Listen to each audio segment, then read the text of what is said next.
नमस्कार दोस्तों, डेट है आज की 20 अगस्त 2020 और स्वागत है आपका एडिटोरियल डिस्कशन में। आज 3 इश्यूज हमें डिस्कस करने हैं। जो ई पेपर था वो जनरेट नहीं हो रहा था वेबसाइट से, तो वैसे ही बता देता हूँ कौन से 3 इश्यूज आज हम डिस्कस करेंगे। सबसे पहले हम आर्टिकल डिस्कस करेंगे रशिया और चाइना रिलेशनशिप के बारे में। इंडिया का भी एंगल जुड़ा है इस रिलेशनशिप से। उसके बाद दूसरा आर्टिकल हम डिस्कस करेंगे हिंदू का ही पीएम केयर्स फंड के बारे में। तीसरा आर्टिकल फाइनेंशियल एक्सप्रेस का हम डिस्कस करेंगे ईट राइट इंडिया के बारे में। और लास्ट में एथिक्स की एक केस स्टडी हम देखेंगे। चलिए डिस्कशन स्टार्ट करते हैं। फर्स्ट इंपॉर्टेंट आर्टिकल रशिया और चाइना रिलेशंस के बारे में है। आप जीएस पेपर 2 के इस टॉपिक से आर्टिकल को रिलेट कर सकते हो। ये आर्टिकल विजय गोखले के द्वारा लिखा गया है। विजय गोखले फॉरेन सेक्रेटरी थे बट अब रिटायर हो चुके हैं। देखो, जून 2019 में चाइना के राष्ट्रपति शी जिनपिंग ने कहा था रशिया के राष्ट्रपति पुतिन उनके बेस्ट फ्रेंड और कोलीग हैं। पिछले कुछ सालों में चाइना और रशिया के रिलेशंस में जितनी मधुरता, जितनी बोनहोमी देखने को मिली है, उतना तो देखो 1950s में भी नहीं देखने को मिली थी, क्योंकि उस समय दोनों देशों में कम्युनिस्ट गवर्नमेंट थी और कोल्ड वार चल रहा था यूएसए और यूएसएसआर के बीच। तो एक डिस्कशन चल रही है खास करके वेस्टर्न सेकुलर्स के बीच, क्या चाइना और रशिया के बीच अब एक फॉर्मल अलायंस बन चुका है। हम एग्जांपल्स भी देखेंगे इसके। देखो, जब कोल्ड वार चल रहा था 1950s में, तो उस समय इस ट्रायंगल ने ग्लोबल पॉलिटिक्स को शेप किया था। कोल्ड वार था यूएसए और यूएसएसआर के बीच, लेकिन यूएसए को यह लगता था अगर चाइना को अपने साथ मिला लिया जाए तो कोल्ड वार को जीता जा सकता है, यूएसएसआर को हराया जा सकता है। वैसे शुरुआती सालों में 1950s में यूएसएसआर और चाइना के रिलेशंस स्ट्रॉन्ग थे, जैसा हमने डिस्कस किया। दोनों देशों में कम्युनिस्ट गवर्नमेंट थी, बट बाद में इनके रिलेशंस खराब होना स्टार्ट हो गए। कन्फ्लिक्ट भी हुआ था, बाउंड्री पर कुछ जाने भी गई थी। तो 1970s की शुरुआत में चाइना यूएसए के साथ चला गया और अल्टीमेटली क्या हुआ आपको पता है, यूएसएसआर डिसइंटीग्रेट हो गया और यूएसए की जीत हुई। तो चाइना का यूएसए के साथ जाना ये एक बड़ी घटना थी कोल्ड वार की। अब देखो, एक बार फिर से ये जो ट्रायंगल है वो ग्लोबल पॉलिटिक्स को शेप कर रहा है। यूएसए के अगेंस्ट ये दो देश एक साथ आ गए हैं, रशिया और चाइना। पहले यूएसए की पोजीशन स्ट्रॉन्ग थी कोल्ड वार के दौरान, लेकिन आज के समय में चाइना बेहतर पोजीशन में है। अब हम डिस्कस करते हैं रिलेशंस जो हैं रशिया और चाइना के क्यों स्ट्रॉन्ग हो रहे हैं। देखो, रशिया और चाइना की जो रिलेशनशिप है वो 3 पिलर्स पे टिकी हुई है। पीसफुल बाउंड्री, पहले इनके बीच में बाउंड्री को लेकर कन्फ्लिक्ट था, लेकिन अब दोनों देश अपने बाउंड्री कन्फ्लिक्ट को सुलझा चुके हैं। कोई कन्फ्लिक्ट नहीं है इनके बीच बाउंड्री को लेके। दूसरा, ट्रेड जो है दोनों देशों के बीच इंक्रीज हो रहा है। तीसरे नंबर पे दोनों का सेम दुश्मन है यूएसए। तो इन दोनों देशों के बीच जो गहरी दोस्ती है वो इन 3 पिलर्स के ऊपर टिकी हुई है। देखो, वेस्टर्न कंट्रीज ने रशिया के ऊपर सैंक्शंस लगा दिए हैं जब से रशिया ने क्रीमिया को हड़पा है। पहले रशिया बहुत ज़्यादा ऑयल और गैस को एक्सपोर्ट किया करता था यूरोपियन कंट्रीज को, बट चूंकि सैंक्शंस लगा दिए गए हैं वेस्टर्न कंट्रीज के द्वारा, तो रशिया के पास मजबूरी है। रशिया अपनी ऑयल एंड गैस को चाइना को ज़्यादा एक्सपोर्ट कर रहा है, क्योंकि रशिया की जो इकोनॉमी है बहुत ज़्यादा डिपेंडेंट है ऑयल और गैस पर। अगर रशिया इन चीज़ों को नहीं एक्सपोर्ट करेगा तो रशिया का काम चलना मुश्किल हो जाएगा। यूरोपियन कंट्रीज तो कर नहीं रही है ज़्यादा इंपोर्ट रशिया से, तो रशिया की मजबूरी है कि रशिया इन चीज़ों को एक्सपोर्ट करे चाइना को। ये एक बड़ा रीज़न है जिसकी वजह से रिलेशनशिप जो है मजबूत हुई है दोनों देशों के बीच। आप और भी एग्जाम्पल्स देखिए कैसे रशिया और चाइना के जो रिलेशंस हैं वो स्ट्रॉन्ग हो रहे हैं। दोनों के बीच जो ट्रेड है वो डबल हो चुका है, 108 बिलियन डॉलर्स तक पहुंच चुका है। पहले देखो रशिया के सेंट्रल बैंक में चाइनीज करेंसी के जो रिजर्व्स हैं वो 1% से भी कम हुआ करते थे, लेकिन आज रशिया के सेंट्रल बैंक में चाइनीज करेंसी जो रिजर्व्स हैं वो 13% तक पहुंच चुके हैं। पहले देखो जर्मनी प्रिंसिपल सप्लायर था इंडस्ट्रियल प्लांट एंड टेक्नोलॉजी का रशिया को, लेकिन अब चाइना ने जर्मनी को सरपास कर दिया है, पीछे छोड़ दिया है। अब चाइना रशिया को इंडस्ट्रियल प्लांट और टेक्नोलॉजी सप्लाई कर रहा है। तो इसीलिए लगता है वेस्टर्न कंट्रीज के सेकुलर्स को कि दोनों देश बार बार मिलिट्री एक्सरसाइज करते हैं, थर्ड कंट्रीज के साथ मिलकर एक साथ डील करते हैं जैसे ईरान, तो क्या इनके बीच फॉर्मल अलायंस हो चुका है? इसका एक सबूत देखो ये भी है, मल्टीलेटरल फोरम जैसे यूएन, यहां भी रशिया और चाइना के बीच गुटबंदी देखने को मिलती है। अब देखो ये सारी बातें बता के इसके बाद राइटर ये बोलते हैं सच है कि ऐसा लगता है रशिया और चाइना के बीच दोस्ती मजबूत हुई है और दोनों का फॉर्मल अलायंस शायद बन चुका है। बट देखो राइटर के अनुसार बहुत सारी कॉन्ट्राडिक्शंस भी हैं दोनों देशों के रिलेशंस में। उन कॉन्ट्राडिक्शंस को समझने की आवश्यकता है।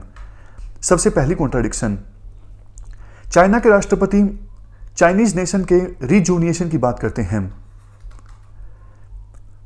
फॉर्मर वाइस फॉरेन मिनिस्टर हैं चाइना की फू यिंग, इन्होंने 2016 में कहा था चाइना वैसे तो देखो राइज कर रहा है, बट बहुत सारे जो रशियंस हैं वो अनकंफर्टेबल महसूस करते हैं चाइना के राइज से। ये पहली कॉन्ट्राडिक्शन है। दूसरी कॉन्ट्राडिक्शन देखो, हमने जैसा डिस्कस किया कि बाउंड्री डिस्प्यूट अब सुलझ चुका है रशिया और चाइना के बीच, लेकिन बावजूद इसके कॉन्ट्राडिक्शन ये है अभी भी बहुत सारे चाइनीज को यह लगता है कि लेट 19th सेंचुरीज में रशिया में जो जारिस्ट एम्पायर था, इन्होंने चाइना की 6 लाख स्क्वायर मील की जो जमीन थी वो हड़प ली। तो बहुत सारे चाइनीज को यह लगता है कि हमें रशिया से अब ये जमीन वापस लेनी चाहिए। तीसरी कॉन्ट्राडिक्शन ये है, रशिया का जो ईस्टर्न इलाका है वहां पर देखो चाइना के साथ बाउंड्री लगती है और बहुत सारे चाइनीज का माइग्रेशन हो रहा है। तो इससे भी जो रशिया के फॉरेन पॉलिसी मेकर्स हैं वो अनकंफर्टेबल महसूस करते हैं, उनको चाइना की इंटेंशंस पर शक होता है। कहीं ऐसा तो नहीं कि धीरे धीरे चाइनीज पॉपुलेशन इंक्रीज करके चाइना फिर से कोशिश करे रशिया से जमीन वापस लेने की।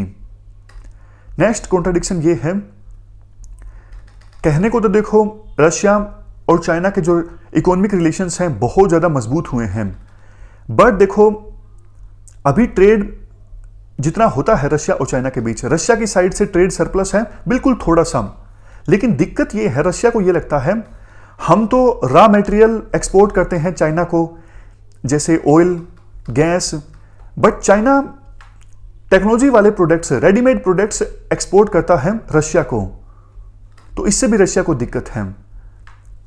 चाइनीज इन्वेस्टमेंट बढ़ी तो है रशिया में, जो वादा किया गया है चाइना के द्वारा कि हम आपके देश में इन्वेस्टमेंट बढ़ाएंगे, बट देखो ज्यादातर जो इन्वेस्टमेंट आई है ना वो ऑयल एंड गैस के क्षेत्र में आई है। दोनों देशों के बीच एक डील साइन हुई थी कि आने वाले 30 सालों में 400 बिलियन डॉलर्स की ऑयल एंड गैस की सप्लाई करेगा रशिया चाइना को, और इसके लिए 1800 माइल्स की पाइपलाइन भी बिछाई जा रही है जिसका नाम है पावर ऑफ साइबेरिया। तो रशिया की शिकायत यह है कि भैया सिर्फ आप उन्हीं एरियाज में इन्वेस्टमेंट कर रहे हो जिसमें आपका इंटरेस्ट है, आपका फायदा है। पांचवी कॉन्ट्राडिक्शन, देखो रशिया को यह लगता है अगर चाइना की हमारे ऊपर डिपेंडेंसी रहती है ऑयल और गैस के लिए तो यह सही है, लेकिन चाइना को यह लगता है कि हम रशिया का जो ऑयल और गैस है इसको हमारी इकोनॉमी के साथ इंटीग्रेट कर लेते हैं, मतलब रशिया की हमारे ऊपर डिपेंडेंसी क्रिएट हो जाए तो ठीक है, रशिया और कहीं पर अपना ऑयल एंड गैस ना बेच पाए तो इससे हमको फायदा होगा, रशिया हमारे ऊपर डिपेंड हो जाएगा। मतलब रशिया चाहता है चाइना हमारे ऊपर डिपेंडेंट हो जाए और चाइना ये चाहता है रशिया हमारे ऊपर डिपेंडेंट हो जाए। लेकिन देखो रशिया को सिर्फ पैसों की आवश्यकता है, लेकिन रशिया नहीं चाहेगा कि हम पूरी तरह से चाइना के ऊपर डिपेंडेंट हो जाएं।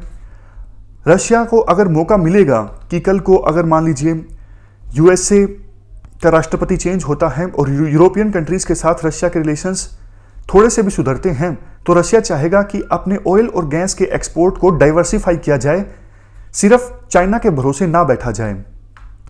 नेक्स्ट कॉन्ट्राडिक्शन, वैसे देखो दोनों का दुश्मन सेम है यूएसए, लेकिन कहीं ना कहीं दोनों देशों में ये आवाज उठती रहती है कि यूएसए के साथ रिलेशंस इंप्रूव किए जाएं। मतलब रशिया भी चाहता है कि हमारे यूएसए के साथ रिलेशंस इंप्रूव होने चाहिए और चाइना भी चाहता है। तो इसलिए दोनों देश एक दूसरे को मिसट्रस्ट के एस्पेक्ट से भी देखते हैं। कल को अगर यूएसए में नए राष्ट्रपति बनते हैं तो शायद उनकी पॉलिसी इतनी एग्रेसिव ना हो, शायद वो अलग तरह की अप्रोच अपनाए रशिया को लेके या फिर चाइना को लेके। तो उस संदर्भ में फिर दोनों के बीच की जो दोस्ती है वो पहले की तरह नहीं रहेगी, क्योंकि अभी तो दोनों का दुश्मन यूएसए है, इसलिए दोस्ती है। लेकिन जब यूएसए के रिलेशंस दोनों में से किसी एक के साथ भी अगर अच्छे हो गए तो फिर दोनों के बीच जो मिसट्रस्ट है, अविश्वास है, वो और ज्यादा बढ़ेगा। एक और चीज देखो, वैसे रशिया अभी चाइना को S-400 मिसाइल सिस्टम प्रोवाइड कर रहा है और शायद ये लास्ट मेजर सप्लाई होगी रशिया की तरफ से चाइना को, क्योंकि चाइना अब धीरे धीरे आत्मनिर्भर होने की दिशा में आगे बढ़ रहा है। मिलिट्री इक्विपमेंट्स के क्षेत्र में चाइना की जो डिपेंडेंस है वो रशिया के ऊपर खत्म हो जाएगी, तो इससे भी दोस्ती पर असर पड़ सकता है। नेक्स्ट कॉन्ट्राडिक्शन, एसिमेट्री जो है दोनों देशों के बीच बढ़ती जा रही है। आज के समय में देखो चाइना अगर यहां है तो रशिया इतना है। जितना ज्यादा गैप बढ़ेगा दोनों देशों के बीच उतना ही मिसट्रस्ट बढ़ेगा, क्योंकि रशिया जो है, रशिया के एम्बिशंस ये हैं या तो खोई ग्लोरी को हासिल किया जाए, जैसे यूएसएसआर के समय ग्लोरी हुआ करती थी, इज्जत हुआ करती थी, उसको वापस हासिल किया जाए, या फिर अभी वर्ल्ड जो है वो मल्टीपोलर वर्ल्ड ऑर्डर होना चाहिए। सिर्फ चाइना और यूएसए, ऐसा ना हो कि सिर्फ यही दो देश पावरफुल हों और हम बिल्कुल बोने साबित हो जाएं, हमारे पास पावर ही ना हो। ऐसा रशिया नहीं चाहता। रशिया ये चाहता है या तो हमारे पास यूएसएसआर जैसी पावर हो या फिर मल्टीपोलर वर्ल्ड हो, कई सारे पोल्स हो, कई सारे बराबर की पावर्स हो वर्ल्ड में। तो चाइना बहुत ज्यादा पावरफुल हो रहा है, रशिया इतना नहीं हो रहा है, तो दोनों के बीच जो मिसट्रस्ट है बढ़ेगा, खास करके रशिया की तरफ से, क्योंकि रशिया जूनियर पार्टनर नहीं बनना चाहता। लास्ट आर्गुमेंट भी इसी की तरह का है। देखो रशिया का अपना एक विजन है वर्ल्ड को लेके, लेकिन चूंकि चाइना का इंफ्लुएंस बढ़ता जा रहा है, इवन सेंट्रल एशिया जो कि पहले यूएसएसआर का पार्ट हुआ करता था और अभी भी रशिया का बैकयार्ड है, रशिया नहीं चाहता कि सेंट्रल एशिया में चाइना का इंफ्लुएंस बढ़े, बट चाइना का इंफ्लुएंस बढ़ता जा रहा है। तो इन सब पॉइंट्स के बेस पे ये कहा जा सकता है कि अभी देखो लगता है रिलेशंस दोनों के बीच में बहुत स्ट्रॉन्ग हैं, लेकिन बहुत सारी कॉन्ट्राडिक्शंस भी हैं और फ्यूचर में कहा नहीं जा सकता कि ये रिलेशंस इतने ही स्ट्रॉन्ग रहेंगे जितने कि अभी हैं। कुछ सजेशंस भी दिए जाते हैं। वैसे तो देखो ये जो इनका ट्रायंगल है, यूएसए, रशिया और चाइना, इंडिया इस ट्रायंगल में नहीं आता, बट चूंकि देखो रशिया और चाइना के बीच अगर दोस्ती गहरी होती है तो इसका असर इंडिया पर भी देखने को मिलता है और हमें पता होना चाहिए ये दोस्ती क्या शेप ले रही है, ताकि इंडिया भी इसी हिसाब से अपनी फॉरेन पॉलिसी बना सके। राइटर ये सजेस्ट करते हैं हमें देखो रशिया पर ध्यान देने की आवश्यकता है। ये बात सच है कि यूएसएसआर के साथ हमारी जो दोस्ती थी वैसी रशिया के साथ नहीं है, क्योंकि यूएसएसआर पॉलिटिकल रिलायबल था, ट्रस्टवर्दी डिफेंस सप्लायर था और चाइना को लेके दोनों के कंसर्न सेम थे। बट आज के समय में रशिया ना तो ट्रस्टवर्दी है, चाइना को लेके दोनों के कंसर्न सेम नहीं है। बट हाँ, एक चीज है जो दोनों देशों को करीब ला सकती है। इंडिया भी मल्टीपोलर वर्ल्ड ऑर्डर चाहता है। इंडिया नहीं चाहता कि वर्ल्ड में सिर्फ दो ही बड़ी पावर रह जाएं, एक यूएसए, चाइना। और रशिया भी यही चाहता है। रशिया भी यही चाहता है कि मल्टीपोलर वर्ल्ड ऑर्डर होना चाहिए, 4-5 देश हों इक्वल पावर्स के, सिर्फ 2 देश ना बच जाएं जो बराबर के पावरफुल हों, यूएस और चाइना। तो इस संदर्भ में रशिया और इंडिया के जो कंसर्न्स हैं वो सेम हैं और इसको लेके दोनों देश आपस में कोऑपरेट अच्छे से कर सकते हैं।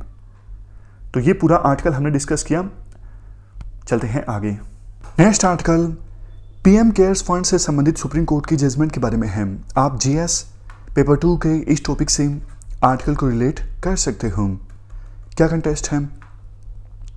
देखो, जब ये कोविड-19 की महामारी आई तो इससे निपटने के लिए सरकार ने काफ़ी सारे कदम उठाए और उसमें से एक था पीएम केयर्स फंड को इस्टेब्लिश करना, ताकि आम जनता से, वेरियस कंपनी से, कॉरपोरेशन से, पीएसयू से चंदा लिया जा सके, डोनेशन लिया जा सके और सरकार बेहतर ढंग से इस महामारी से निपट सके।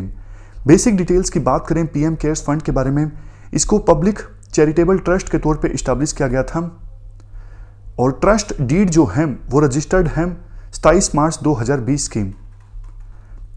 इस फंड में फॉरेन कंट्रीब्यूशन लिया जा सकता है और अगर आप पैसा देते हो, इस फंड में डोनेट करते हो, तो आपको 100% टैक्स एग्जम्पशन मिलेगा।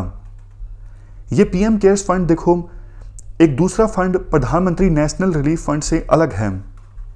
मकसद क्या है? जैसा हमने डिस्कस किया, पब्लिक हेल्थ इमरजेंसी या फिर किसी दूसरी तरह की इमरजेंसी, कैलमिटी, डिस्ट्रेस, चाहे मैन मेड हो या फिर नेचुरल हो, इन सब से निपटने के लिए सपोर्ट प्रोवाइड करना, ये मकसद है इस फंड को इस्टेब्लिश करने का। इस फंड में ये भी शामिल है, फंड की सहायता से जो हेल्थ केयर इंफ्रास्ट्रक्चर है वो बूस्ट किया जाएगा, फार्मास्यूटिकल फैसिलिटीज़ को इम्प्रूव किया जाएगा, रिसर्च के लिए भी फंडिंग की जाएगी। फंड को कंपोजिशन करने के लिए जो कमेटी है, ट्रस्टी हैं मतलब इस फंड के, प्रधानमंत्री देखो चेयरमैन हैं, इसके अलावा मेंबर्स हैं defence minister, home minister, finance minister, जैसा कि आप इस तस्वीर में देख सकते हो। इसके अलावा फंड को एडमिनिस्टर करने के लिए जो कमेटी है उसमें 3 और ट्रस्टी हो सकते हैं जिनको नॉमिनेट किया जा सकता है प्रधानमंत्री के द्वारा। वो एमिनेंट पर्सन्स होंगे research, health science, social work, law, public administration और फिलैंथ्रोफी की फील्ड में। समझ गए? प्रधानमंत्री चेयरमैन, उसके अलावा 6 मेंबर्स, 3 तो ये मिनिस्टर्स प्लस में 3 ऐसे पर्सन्स जो एमिनेंट होंगे health science, social work, law, public administration, philanthropy, इन फील्ड्स में। इस फंड को लेकर देखो काफ़ी सारे कंसर्न्स थे। सबसे पहला कंसर्न तो ये था कि भैया ऑलरेडी एक फंड था प्रधानमंत्री नेशनल रिलीफ फंड, तो फिर नए फंड को इस्टेब्लिश करने की आवश्यकता ही क्या थी? ये पहला कंसर्न। दूसरा कंसर्न ये है, गवर्नमेंट का कहना है ये फंड जो है आरटीआई एक्ट 2005 के अंतर्गत नहीं आता है, तो फंड से संबंधित जो जानकारी है वो नहीं दी जा सकती आरटीआई के थ्रू। मतलब कोई आरटीआई लगाता है तो इस फंड के बारे में जानकारी नहीं दी जाएगी प्रधानमंत्री ऑफिस के द्वारा। प्रधानमंत्री ऑफिस का कहना है ये फंड पब्लिक अथॉरिटी नहीं है, इसलिए आरटीआई एक्ट 2005 के सेक्शन 2 क्लास एच में नहीं आता है। अगर हम बात करें इसके समकक्ष जो दूसरा फंड है प्रधानमंत्री नेशनल रिलीफ फंड, जिसके बारे में हमने कहा था कि ऑलरेडी ये फंड है, तो फिर नया पीएम केयर फंड इस्टेब्लिश करने की आवश्यकता ही क्या थी? तो क्वेश्चन उठता है कि ये पुराने वाला जो फंड है प्रधानमंत्री नेशनल रिलीफ फंड, क्या ये आरटीआई के अंतर्गत आता है या फिर नहीं आता है? तो इसके बारे में आर्टिकल में कहा जाता है, ये देखो एम्बिगुअस है। हाईकोर्ट्स की वेरियस जजमेंट्स हैं, तो कुछ जजमेंट्स कहती हैं कि ये आरटीआई के अंतर्गत आता है, कुछ कहती हैं नहीं आता है।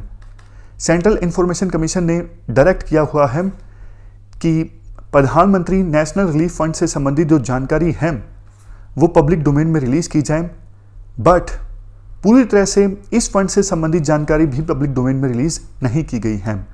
और नए फंड के बारे में तो सरकार ने साफ तौर पे बोल दिया है, हमारे अनुसार ये आरटीआई के अंतर्गत नहीं आता है, तो हम जानकारी नहीं देंगे। नेक्स्ट कंसर्न ये है, सरकार कहती है ये फंड जो है पब्लिक अथॉरिटी नहीं है, बट आप देखिए मिनिस्ट्री ऑफ कॉर्पोरेट अफेयर्स ने माना है कि ये फंड सेटअप किया गया है सरकार के द्वारा, और प्रधानमंत्री समेत दूसरे कैबिनेट मिनिस्टर्स जो हैं वो उस कमेटी में शामिल हैं जो इस फंड को एडमिनिस्टर कर रही हैं। और कई सारे पब्लिक और प्राइवेट सेक्टर एम्प्लॉइज ने अपनी 1 दिन की सैलरी डोनेट की है इस फंड के अंदर। इवन सरकार ने यह भी प्रोविजन किया है, कोई कंपनी अगर इस फंड में डोनेट करती है तो वो सीएसआर के अंतर्गत आएगा। अरे भैया, इतने सारे प्रोविजन आपने कर दिए, फिर भी आप बोलते हो ये फंड पब्लिक अथॉरिटी नहीं है, तो ये तो गलत है ना। अगर ये फंड पब्लिक अथॉरिटी नहीं है तो फिर बहुत सारे एम्प्लॉइज की एक दिन की सैलरी क्यों काटी? एक दिन की सैलरी उन्होंने वॉलंटरी नहीं दी, अपने आप काट ली। अगर ये फंड पब्लिक अथॉरिटी नहीं है तो फिर क्यों कंपनीज को ये सुविधा दी जा रही है कि आप जो पैसा इस फंड में दोगे वो CSR यानी कॉर्पोरेट सोशल रिस्पॉन्सिबिलिटी के अंतर्गत आएगा। मतलब फैसिलिटीज तो सारी वही दी जा रही हैं जो कि एक पब्लिक अथॉरिटी अवेल कर सकती है, तो फिर पब्लिक अथॉरिटी क्यों नहीं है ये फंड? ये क्वेश्चन उठता है। नेक्स्ट कंसर्न ये है लैक ऑफ ट्रांसपेरेंसी। सरकार ने अभी तक तो बताया नहीं कि कितने पैसे इस फंड में आ चुके हैं। हाँ, इतना जरूर है, पिछले महीने नहीं, मई में सरकार ने अनाउंस किया था कि इस फंड से 3100 करोड़ रुपए जो हैं वो खर्च किए जाएंगे वेंटिलेटर्स पर, माइग्रेंट वर्कर्स वेलफेयर की तरफ और वैक्सीन डेवलपमेंट में। समझ गए? तो ये कंसर्न है, ट्रांसपेरेंसी नहीं है इस फंड में, पता नहीं है कि अभी तक कितना पैसा आ चुका है इस फंड में। नेक्स्ट, चूंकि देखो बजट से सरकार ने पैसा नहीं दिया है इस फंड में, इसलिए कैग जो है वो ऑडिटिंग नहीं कर सकती इस फंड की। कैग उन चीजों की ऑडिटिंग करती है ना जिसके लिए सरकार बजट से पैसा एलोकेट करती है, बट इस फंड में पैसा जो है वो बजट से एलोकेट नहीं किया गया है, तो फंड की जो ऑडिटिंग है वो कैग नहीं कर सकती। अब देखो, इन सब कंसर्न्स को लेकर केस फाइल किया गया था सुप्रीम कोर्ट में कि इसका जो पैसा है वो नेशनल डिजास्टर रिस्पांस फंड में डाल दिया जाए, क्योंकि काफ़ी सारे कंसर्न्स हैं इस फंड को लेके। बट सुप्रीम कोर्ट ने ये सारी बातें बोली अपनी जजमेंट में। सुप्रीम कोर्ट ने इस पिटीशन को रिजेक्ट कर दिया। सुप्रीम कोर्ट ने कहा कोई आवश्यकता नहीं है इस पैसे को नेशनल डिजास्टर रिस्पांस फंड में डालने की। सुप्रीम कोर्ट ने कहा PM केयर्स फंड जो है ये पब्लिक चैरिटेबल ट्रस्ट है और फंड्स वॉलंटरी दिए जा रही हैं जनता के द्वारा इस फंड में, तो इसलिए कोई आर्गुमेंट बनता नहीं कि PM केयर फंड का पैसा नेशनल डिजास्टर रिस्पांस फंड में डाल दिया जाए। अगर डोनर चाहें, करदाता चाहें, तो वो नेशनल डिजास्टर रिस्पांस फंड में भी दान कर सकते हैं। कैग ऑडिटिंग की भी आवश्यकता नहीं है और fresh national disaster management plan की भी आवश्यकता नहीं है कोविड-19 से लड़ने के लिए। सुप्रीम कोर्ट ने इवन स्टैंडर्ड्स जारी करने से भी मना कर दिया कोविड-19 से लड़ने के लिए, रिलीफ प्रोवाइड करने के लिए। तो ये सुप्रीम कोर्ट की जजमेंट है। सुप्रीम कोर्ट ने एक प्रकार से सारे कंसर्न्स को दरकिनार करते हुए अपनी जजमेंट दी, लेकिन लास्ट में आर्टिकल में कहा जाता है देखो वेरियस स्टेट गवर्नमेंट्स अपने अपने ढंग से इस कोविड-19 की महामारी से निपट रही हैं, बट इस मुश्किल की घड़ी में हम ट्रांसपेरेंसी को इग्नोर नहीं कर सकते। जनता का पैसा है, बेशक जनता ने वॉलंटरी दिया हो, हालांकि वो कंसर्न्स हैं कि एम्प्लॉइज की एक दिन की सैलरी काटी गई थी, बट मेन एसेंस ये है जनता का पैसा है, आपको बताना होगा कि किस प्रकार से आप जनता का पैसा का यूटिलाइज कर रहे हो। इससे हमारी जो डेमोक्रेसी है वो और स्ट्रोंग होती है, कमजोर नहीं होती है। इस प्रकार से सरकार चीजें छुपा रही है तो शक तो है जनता का, वो और भी ज्यादा बढ़ जाता है। तो अकाउंटेबिलिटी किसी भी डेमोक्रेसी में बहुत ज्यादा जरूरी है। याद कीजिए हमने एथिक्स का एक क्वेश्चन डिस्कस किया था, अकाउंटेबिलिटी और रिस्पॉन्सिबिलिटी में क्या डिफरेंस है। अकाउंटेबिलिटी मतलब सरकार को पैसा मिल रहा है, सरकार जवाब तो देना कि फंड को कैसे यूटिलाइज किया जा रहा है, कितना पैसा इकट्ठा हुआ है अभी तक, जवाब देना बनता है सरकार का। तो ये हमने आर्टिकल डिस्कस किया PM केयर्स फंड के बारे में। चलते हैं आगे। अगला आर्टिकल ईट राइट इंडिया के बारे में है। इस आर्टिकल में देखो अच्छी बातें बोली गई हैं, मतलब इस कैंपेन को एनालाइज नहीं किया गया है। मेनली कैंपेन है क्या, किन पिलर्स पर टिका है, क्या इसके फायदे होंगे, ये सारी बातें डिस्कस की गई हैं। GS पेपर 2 के इस टॉपिक से आर्टिकल को रिलेट कर सकते हो। कंटेस्ट क्या है? कंटेस्ट ये है US बेस्ड रॉकफेलर फाउंडेशन ने अवार्ड दिया FSSAI को, food safety standards authority of India को, ईट राइट इनिशिएटिव के बारे में। यह इंडियन प्रोग्राम है। देखो इंडिया की बात करें 2050 तक हमारी पॉपुलेशन हो जाएगी 164 करोड़ 1.64 बिलियन। हमारे देश में हाई बर्डन है फूड बोर्न डिजीज का, मालन्यूट्रिशन की समस्या काफ़ी ज़्यादा है और माइक्रो न्यूट्रिएंट की डेफिशिएंसी भी लोगों में काफ़ी देखने को मिलती है, चाहे वो गरीब हों या फिर अमीर हों, क्योंकि जानकारी नहीं है। इवन जिनके पास पैसा है उनको भी जानकारी नहीं है किस प्रकार का खाना कंज्यूम करना चाहिए। तो इसीलिए ये प्रोग्राम लॉन्च किया गया है FSSAI के द्वारा, ईट राइट इंडिया। अगर इसे हम अच्छे से इम्प्लीमेंट कर देते हैं, 2050 आते आते हमारे देश में nourishing, resilient, sustainable, equitable food system develop होगा।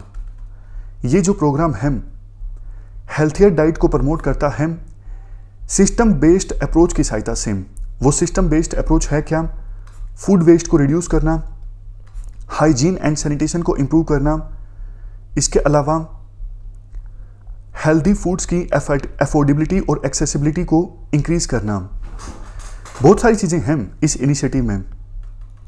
ये जो इनिशिएटिव है ये देखो 3 पिलर्स पे टिका हुआ है। पहला पिलर है सेफ फूड, दूसरा पिलर है हेल्दी डाइट और तीसरा पिलर है सस्टेनेबल डाइट। और इन 3 पिलर्स में काफ़ी सारे एक्शंस हैं। जैसे सेफ फूड जो पिलर है इसमें एक्शन है personal and overall hygienic and sanitary practices through the supply chain. उसके बाद कॉम्बैटिंग एडल्ट्रेशन, मतलब मिलावट से लड़ना। आज के समय में मार्केट में बहुत मिलावट होती है, खास करके खाने की चीज़ों में, तो इससे लड़ना। Reducing toxins and contaminants. और सबसे लास्ट में controlling food hazards in processing and manufacturing. ये सारे एक्शंस हैं सेफ फूड पिलर में। अब दूसरा पिलर है हेल्दी डाइट। इसमें भी कई सारे पिलर्स हैं, जैसे डाइटरी डाइवर्सिटी या फिर बैलेंस डाइट को प्रमोट करना, ईटिंग लेस, कम खाना और टाइमली खाना, eliminating toxic industrial trans fats, उसके बाद reducing consumption of salts, sugars and saturated fats, और सबसे लास्ट में फोर्टिफिकेशन ऑफ स्टेपल्स। क्या होता है कि क्रॉप्स में न्यूट्रिएंट्स ऐड कर दिए जाते हैं, तो इससे माइक्रो न्यूट्रिएंट्स की कमी की समस्या को एड्रेस किया जा सकता है। तीसरा पिलर है सस्टेनेबल डाइट। इसमें कौन से एक्शंस हैं? लोकल और सीजनल फूड को प्रमोट करना, फूड लॉस या फिर फूड वेस्ट को प्रिवेंट करना, वैल्यू चेन्स में पानी को कंजर्व करना, केमिकल्स का कम से कम इस्तेमाल हो प्रोडक्शन या फिर प्रिजर्वेशन में, ये इंश्योर करना, और सेफर एंड सस्टेनेबल पैकेजिंग को प्रमोट करना। ये सारी चीज़ें हैं सस्टेनेबल डाइट में। इम्प्लीमेंटेशन की अगर हम बात करें तो eat right at home, eat right at school, eat right at campus, इन सब क्षेत्रों में अवेयरनेस फैलाई जा रही है। और इसके लिए कई सारे सेलिब्रिटीज़ का भी साथ लिया गया है, जैसे विराट कोहली, राजकुमार राव, जूही चावला, साक्षी तंवर। कोलैबोरेशन किया जा रहा है वेरियस मिनिस्ट्रीज़ के द्वारा अवेयरनेस फैलाने के लिए, और कई सारे प्रोग्राम्स के साथ भी सिनर्जी इस्टाब्लिश करने की कोशिश हो रही है, जैसे आयुष्मान भारत, स्वच्छ भारत अभियान, पोषण अभियान, फिट इंडिया इनिशिएटिव। फ़ायदे देखो काफ़ी ज़्यादा होंगे अगर ये इनिशिएटिव हम ठीक से इम्प्लीमेंट करते हैं। जैसा हमने शुरुआत में डिस्कस किया था, मालन्यूट्रिशन की समस्या है हमारे देश में, माइक्रोन्यूट्रिएंट्स की कमी है, बहुत सारे डिजीज़ हो जाते हैं ख़राब डाइट की वजह से, तो उन सब चीज़ों को एड्रेस किया जा सकता है। और यूनाइटेड नेशंस का जब समिट ऑर्गेनाइज होगा 2021 में, फूड सिस्टम समिट, तब भी इस इनिशिएटिव को प्राइज़ मिल सकता है अगर बेहतर इम्प्लीमेंटेशन की दिशा में हम आगे बढ़ते हैं। तो ये आर्टिकल था। अब लास्ट में देखो एथिक्स की एक छोटी सी केस स्टडी हम देख लेते हैं। केस स्टडी ये है, पवन MBA को परस्यू कर रहा है और आपका रूममेट है, मतलब पवन आपका साथी है, MBA को परस्यू कर रहा है, आप भी परस्यू कर रहे हो, और आपका रूममेट है प्राइवेट हॉस्पिटल में। उसको जॉब की ज़रूरत है क्योंकि पवन का जो बैकग्राउंड है फैमिली का वो काफ़ी ज़्यादा वीक है, गरीब है पवन की फैमिली, और पवन ने एजुकेशनल लोन भी ले रखा है, तो इसलिए पवन को जॉब की आवश्यकता है। बट हुआ क्या, पिछले 2 सेमेस्टर्स में पवन के ग्रेड्स अच्छे नहीं आए क्योंकि पवन बीमार हो गया, और अभी जो सेमेस्टर चल रहा है इसमें पवन को अच्छे मार्क्स लेने की बहुत ज़्यादा आवश्यकता है। अदरवाइज तो देखो प्लेसमेंट के लिए जो कट ऑफ क्राइटेरिया है उसे ही पवन पार नहीं कर सकेगा अगर इस सेमेस्टर में अच्छे मार्क्स नहीं आते हैं। तो ये सिचुएशन है। और हुआ क्या, कुछ दिनों पहले फाइनल सेमेस्टर एग्जाम से पहले पवन आपके पास आया और कुछ पैसे मांगने लगा। पवन बहुत ज़्यादा स्ट्रेस था, नर्वस था। पवन ने कहा कि अगर मेरे मार्क्स अच्छे नहीं आए, इस सेमेस्टर में मैं पास नहीं हुआ, तो प्लेसमेंट के लिए मैं नहीं बैठ सकूँगा, मेरी प्लेसमेंट नहीं होगी, जॉब नहीं लगेगी, तो ये सही नहीं होगा। इसलिए bad health, family status, educational loan, इन सब की रेफरेंस देते हुए पवन आपसे पैसे मांगता है कि भाई मुझे पैसे दे दो ताकि मैं पेपर खरीद सकूँ, पेपर खरीद के मैं पास हो जाऊंगा, अच्छे मार्क्स ले आऊंगा और मेरा जो कट ऑफ क्राइटेरिया है प्लेसमेंट के लिए वो पार हो जाएगा और जॉब लग जाएगी। ये बातें पवन आपको बोलता है, पैसे मांगता है। तो ऐसी सिचुएशन में आप क्या करोगे? क्या ऐसी सिचुएशन में सही होगा पवन को पैसे देना? मोरल डायलेमास आपको बताने हैं पहले पार्ट में, और दूसरे पार्ट में आपको बताना है रोल और ड्यूटीज क्या होनी चाहिए आपकी एज ए फ्रेंड, और कोर्स ऑफ एक्शन क्या होना चाहिए।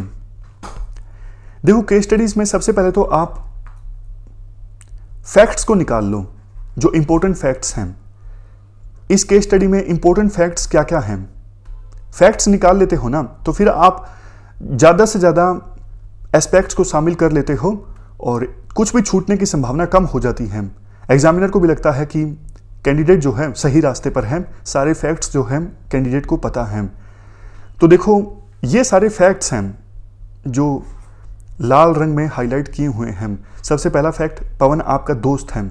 दूसरा फैक्ट है ये है कि स्टडी का उसे जॉब की आवश्यकता है। तीसरा फैक्ट ये है उसका जो बैकग्राउंड है वो काफ़ी वीक है।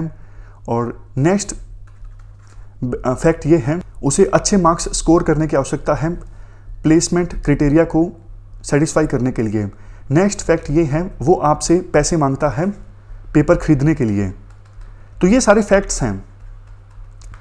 सारे फैक्ट्स रिकॉग्नाइज करने के बाद, लिखने के बाद आप वैल्यूज़ के बारे में लिख सकते हो। इस केस स्टडी में कौन कौन सी वैल्यूज़ इन्वॉल्व हैं।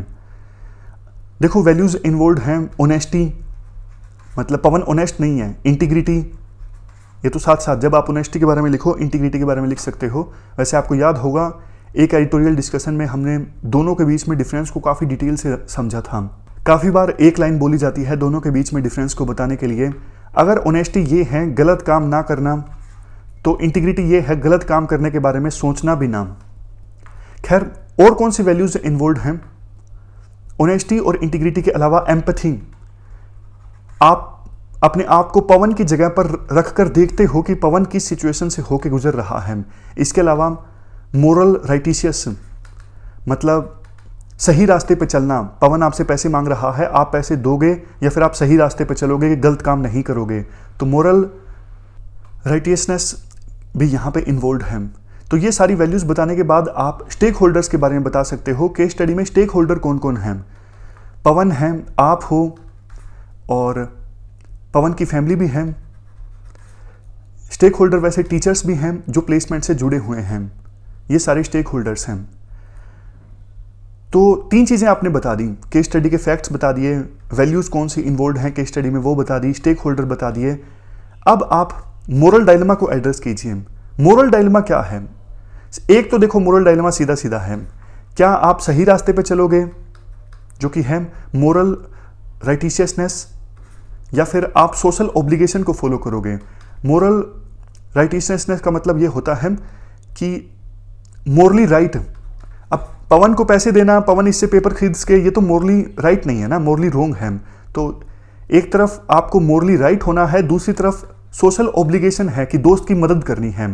तो ये डायलेमा है आपके दिमाग में कि कौन सा पाथ आप चूज करोगे। दोस्त की मदद करोगे जो कि सोशल ऑब्लिगेशन है, या फिर आप सही मोरली राइट रास्ते पर चलोगे। दूसरा डायलेमा ये है, एक तरफ नहीं, दोनों तरफ। मतलब दोनों तरफ आप ये तो चाहते हो कि पवन का भला हो जाए, लेकिन आप एंड्स पे फोकस करो या मीन पे।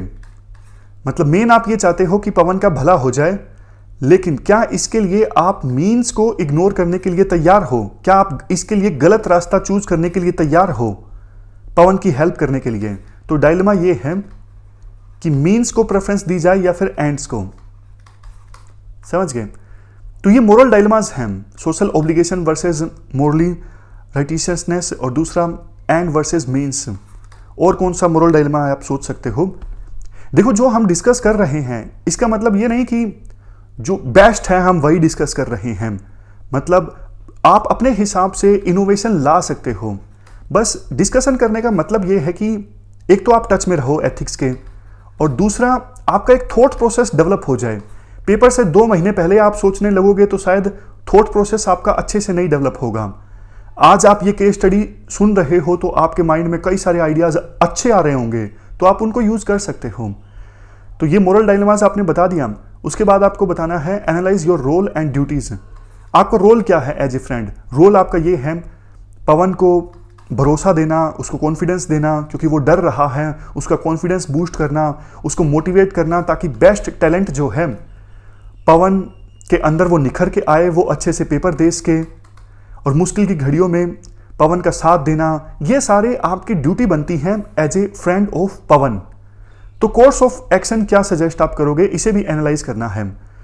अब देखो बहुत सारे स्टेप्स आप ले सकते हो। एक तो यूं हो सकता है, सीधा सीधा आप सोच के देखिए कि आप पवन की हेल्प करोगे। आप पवन को बोलोगे कि भैया जो काम आप करने जा रहे हो ये गलत है, मैं आपकी मदद करता हूं पढ़ाई में और आप पेपर पास कर लोगे, भरोसा रखिए। एक तो ये स्टेप हो सकता है। इसके फायदे क्या होंगे? फायदा ये होगा इसका कि पवन का कॉन्फिडेंस बूस्ट होगा। पवन को लगेगा कि हाँ, अगर आप हेल्प करोगे तो एग्जाम निकल जाएगा और गलत रास्ते पर चलने से बचा जा सकेगा। नुकसान ये होगा, हो सकता है कि आपके पढ़ाने के बावजूद पवन पास ना हो सके, फिर कट ऑफ क्राइटेरिया सेटिस्फाई नहीं होगा, जॉब के लिए नहीं बैठ पाएगा। हो सकता है कि आपके पढ़ाने के बावजूद एग्जाम में अच्छा परफॉर्म ना कर पाए पवन। तो ये बातें आप लिख सकते हो। दूसरा कोर्स ऑफ एक्शन ये हो सकता है, टीचर से बात की जाए कि ऐसी ऐसी सिचुएशन है और पवन के लिए आप थोड़ा क्राइटेरिया है वो कम कर दीजिए। लेकिन इससे फायदा ये होगा कि पवन गलत काम भी नहीं करेगा, लेकिन क्राइटेरिया को वो सेटिस्फाई भी कर देगा। लेकिन इसका नुकसान है, इसका नुकसान ये है, ऐसे तो देखो सारे स्टूडेंट्स आ जाएंगे, वो भी बोलेंगे कि हमारे घर में भी दिक्कत है, तो स्पेशल एक को रियायत नहीं दी जा सकती। नेक्स्ट एक स्टेप ये हो सकता है, पवन को समझाना, कन्विंस कराना कि ये जो स्टेप आप लेने जा रहे हो ये गलत है।